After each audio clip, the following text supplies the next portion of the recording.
Powered by the Montana Television Network. This is the 10 o'clock news on Q2, Montana's news leader. Hello, good Saturday evening, folks. Thank you for tuning into the Q2 Weekend News. I'm Dustin Klemann. A call for nationwide gun reform as a community mourns 17 people killed during a high school massacre in Florida. Kenneth Craig reports from Fort Lauderdale, Florida. Hundreds took to the steps of a federal courthouse Saturday demanding change in national gun laws after a gunman went on a deadly shooting rampage at Marjorie Stoneman Douglas High School in Parkland. The tragedy is still surreal for students like Delaney Tarr.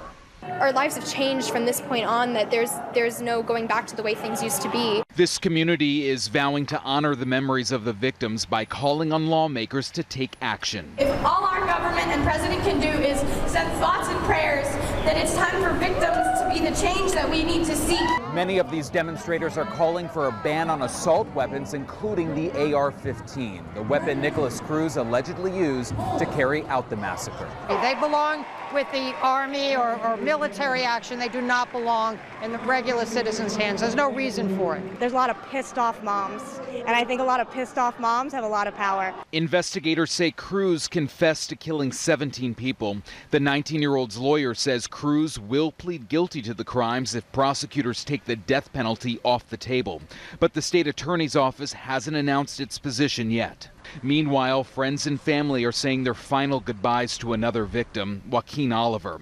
The Venezuelan-born teen had just become a U.S. citizen last year. Kenneth Craig, CBS News, Fort Lauderdale, Florida. The Florida State's attorney said an announcement on its formal position will be made at the appropriate time. We'll be following that. If you smelled gas in the Magic City today, you're not alone, but there is a reason for it. The Billings Fire Department responding to a number of calls for the odor around town. We now know that it was an issue from the Phillips 66 refinery. And we've got a statement tonight saying, quote, following investigations between Phillips 66, it can confirm that it was a minor unit upset that may have contributed to the odor reported earlier today. Air monitoring has confirmed that the odor is not dangerous to health and there is no danger to the community. Phillips 66 went on to say that they wanted to thank its assistance received from the Billings Fire Department and from the community for remaining patient while investigating the issue. Dozens of skiers and snowboarders became stuck at Red Lodge Mountain after a chairlift cable derailed Saturday afternoon.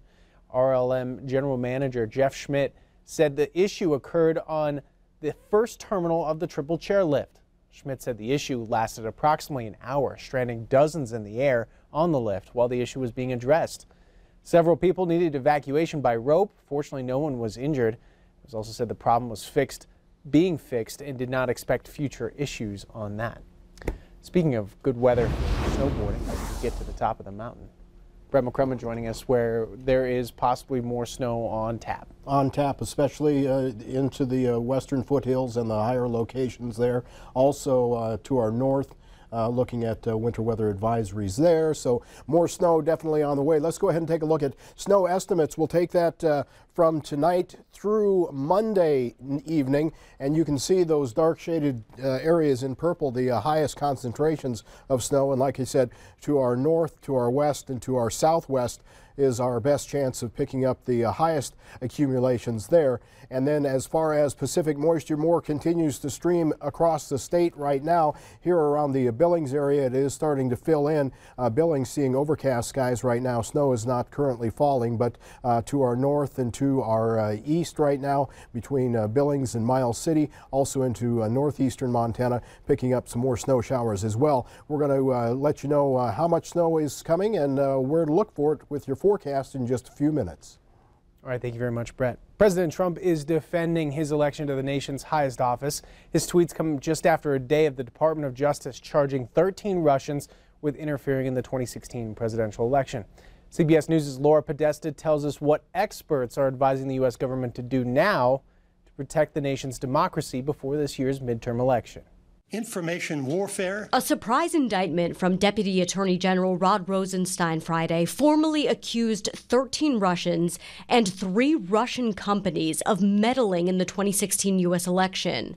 With a budget of more than $1.2 million per month, the Russian nationals created hundreds of fake social media profiles.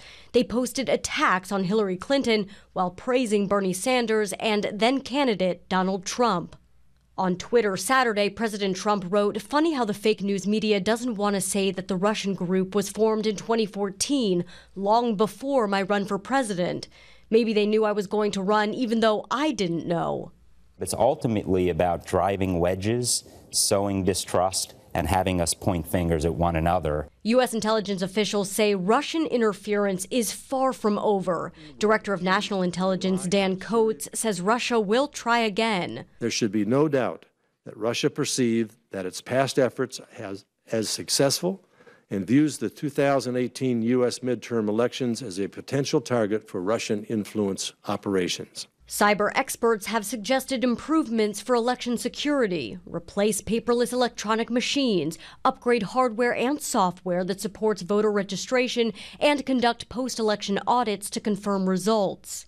Sergei Kislyak, who served as Russian ambassador to the U.S. during the time of the alleged election meddling, said on Saturday neither he nor his staff interfered with U.S. politics. Laura Podesta, CBS News. Also today, General McMaster saying that it was undoubtedly Russia who meddled with last year's election. Senator John Tester also visiting Montana today in Bozeman to meet with local city officials to discuss their needs and interests for the infrastructure bill. That proposal, said by Bozeman Mayor Cindy Adras, saying that broadband internet is our main concern, as Bozeman Fiber is not a complete network throughout the town or other parts of rural Montana. Believes a project like this will cost tens of millions of dollars. Meanwhile, in Belgrade, its sewer system and streets are of a main concern. Both cities are dealing with growing pains. The previous ones and this one here today, we heard some pretty solid reasons why broadband's important and how we need to plan for it and be able to get that last mile into people's businesses and homes.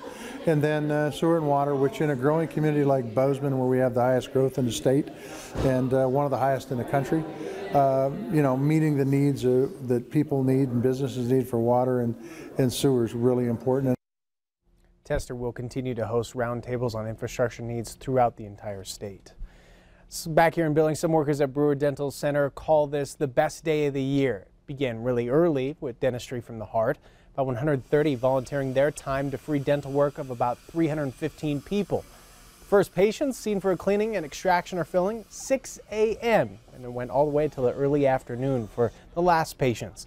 Douglas, the Tooth Fairy pet monster, also part of the fun today, donating his time. Dentistry from the Heart began in Florida, but Brewer Dental Center has been involved for the past 13 years. I've never been to a place that actually somebody's willing to go their way to help this community out like this. That's a really big deal. I think it's really kind. I mean, it's big. It's really big that they take care of the community and that all the members of the team come in here and volunteer. Oh, it's great. I mean, this is our favorite time of the year, to be able to help these people and see the smiles on their faces and sometimes even tears to help them get out of pain. It's a good feeling. Everyone has a great time. A lot of things happening. But it's definitely a feel-good event. It's really fun. Total amount donated is estimated more than $130,000. About 300 dental offices take part in Dentistry from the Heart. Brewer Dental Center, #1 with its amount raised, $1.2 million plus the $130,000 for more than 4,000 patients in the previous 12 years. Only about a quarter of those suffering a heart attack or cardiac arrest outside a hospital receive CPR, but those involved in CPR Saturday hope to change that number.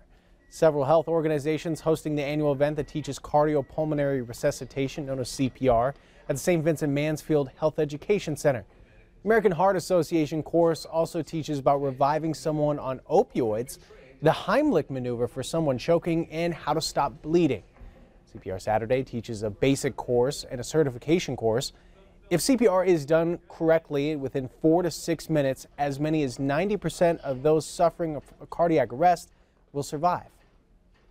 We always love to show up on a scene when I'm working as a paramedic and find that community members have started CPR. We know that the sooner we can start CPR, the better outcomes those patients have. We try to really develop some muscle memory by practicing the physical aspects of it, so when they leave here, folks say that they are pretty confident they could do CPR if they needed to. If you miss CPR Saturday, hospitals and other organizations offer classes during the year to help save a life. Still ahead on the Q2 10 o'clock news, 13 killed in a Mexico helicopter crash. We'll have the story and that much more in our world headlines coming up next. And later in sports, Roundup takes aim at count 'em, two district titles. Highlights from the 4B championships coming up.